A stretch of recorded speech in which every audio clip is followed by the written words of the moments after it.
Jaz bi tule o preteklosti tvegal nekaj besed. 20 let krščanske demokracije je vendarle neka doba.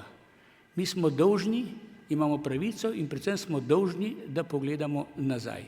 Tukaj so že padle besede, zakaj je šla krščanska demokracija iz 13% na 8% in potem še na manj, dokler nismo izpadli iz parlamenta. Krivimo seveda druge, ti so hudobni. Je res, o tem bom še spregovoril, imajo vse v rokah. Ampak zagrešili smo tudi nekaj napak, morda iz nepazljivosti ali iz prevelikega idealizma, entuziazma.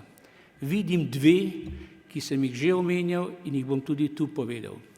Ena je bila kriza voditelja, o kateri vsi veliko vemo, pa malo govorimo.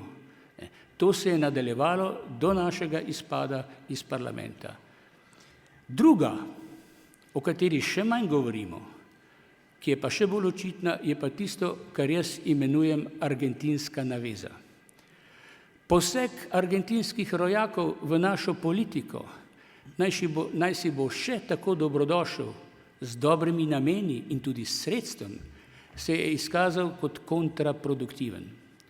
Naj vas spomnim samo na prvo veliko dejanje oziroma veliki kiks, to je izguba časopisa Slovenec. To je bil prvi časopis po 40 letih totalitarnega režima na našem ozemlju. Kako lahkomiselno smo ga zapravili, s tem, da smo uvozili kot urednika nekega profesorčka iz Argentine, ki ni imel nobenega pojma, kako se vodi časopis, ni poznal dežele, ni poznal ljudi.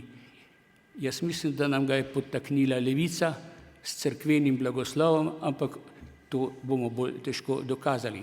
Dejstvo je, da je šlo to po vodi in še danes nas boli glava. Tu nas pa res lahko boli za izgubo tega projekta.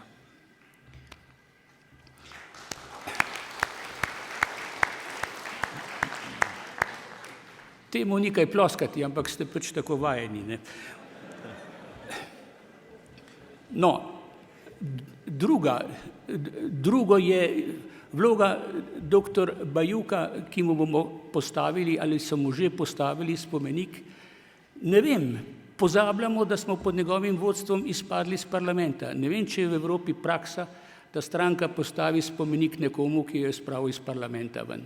Pa je bil to čudovit človek. Midva sva bila prijatelja v Parizu in me je on nagovarjal, da jaz storim svojo vlogo v krščanski demokraciji, samo zato se nisem mogel odločiti.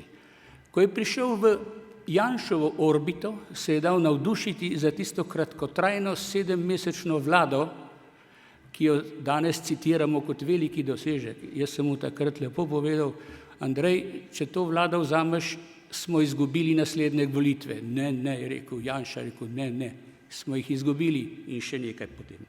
Skratka, to je tisto, kar imenujem kontraproduktivnost in vam bom dal eno lepo primero, ki je z Gorenjske, jaz imam rad Gorence.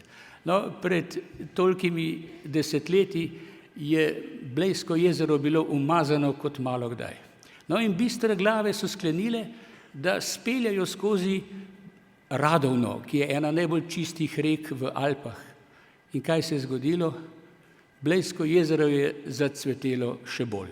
Tudi temu ni treba ploskati.